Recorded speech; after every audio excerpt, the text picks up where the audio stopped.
मैं जानता हूं कि आप सुबह से यहां बैठे हो। दिल्ली में फॉग के कारण हमारी फ्लाइट, खारगे जी की फ्लाइट डिले हो गई, इसीलिए हम समय पर नहीं आ पाए। आप सबको कष्ट हुआ, इसके लिए मैं आप सबसे शुरुआत में ही माफी मांगना चाहता हूं।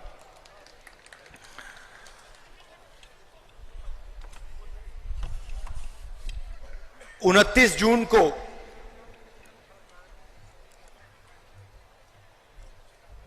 मैं मणिपुर आया था और उस विजिट में जो मैंने देखा, जो मैंने सुना, मैंने कभी पहले नहीं देखा था, नहीं सुना था। 2004 से मैं राजनीति में हूं। पहली बार मैं हिंदुस्तान के एक प्रदेश में गया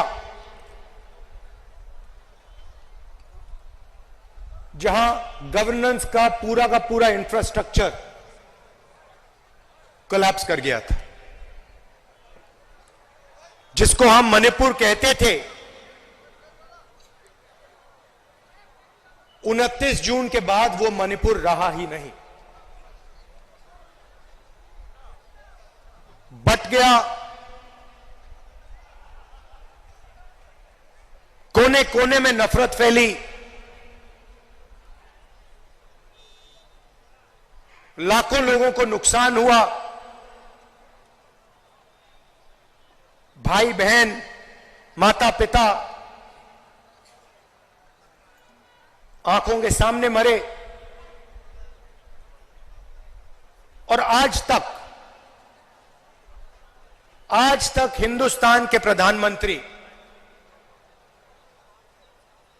मणिपुर में आपके आंसू पोंछने, आपसे गले लगने, आपका हाथ पकड़ने नहीं आए।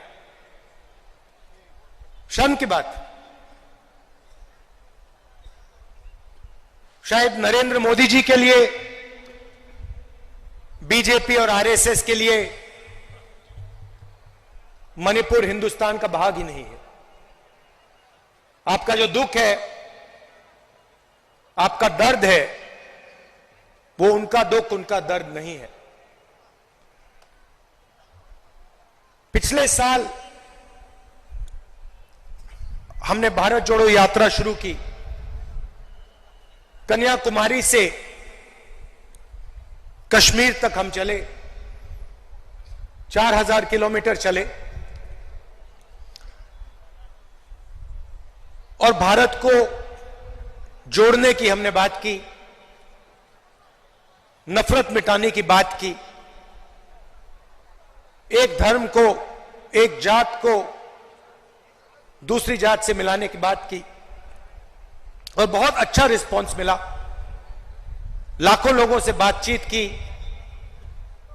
उनका दर्द सुना।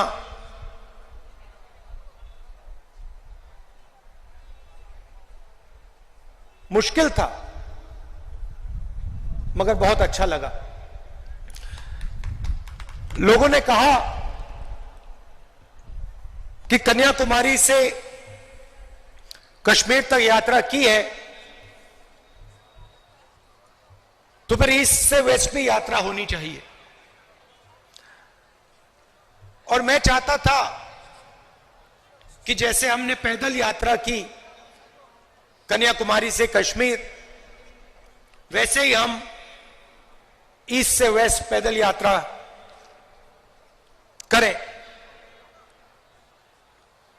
मगर चुनाव का समय है और उसमें हमें थोड़ा ज्यादा समय लगता,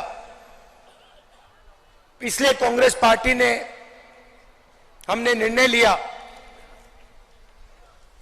कि ये बस यात्रा होगी, हाइब्रिड यात्रा होगी, बस यात्रा होगी, पैदल यात्रा होगी।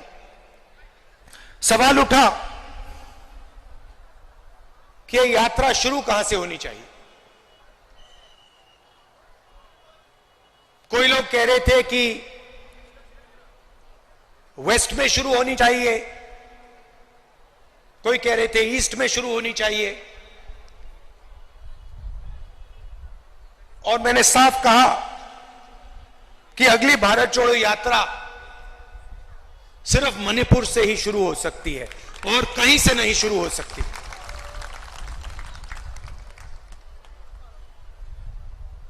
मणिपुर बीजेपी की जो राजनीति है, बीजेपी की नफरत, आरएसएस की नफरत,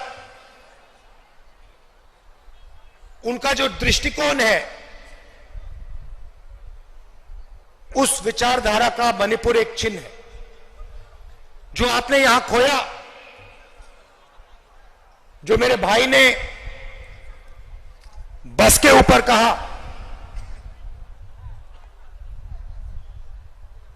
कि we have lost what is most precious to us.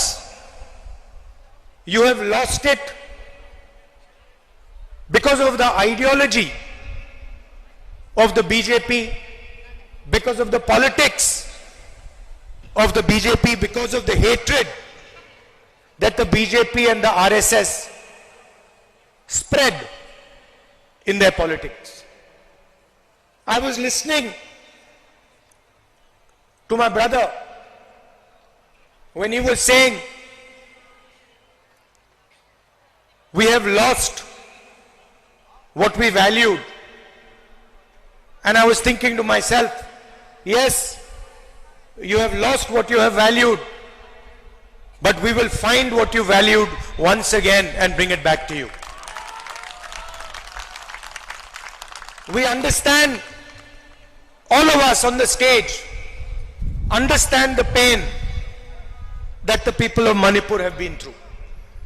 We understand the hurt, the loss, the sadness that you have been through.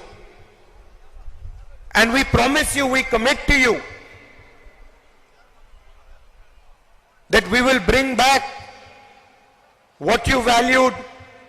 We will bring back the harmony, the peace, the affection that this state has always been known for.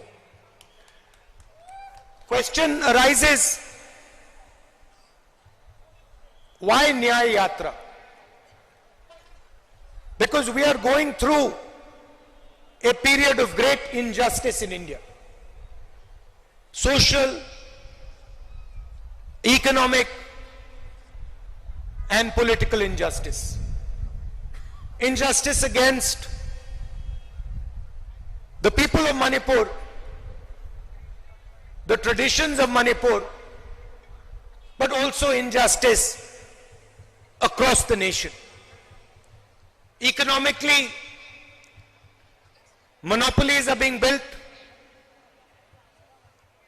Few people are getting access to all the wealth of the country.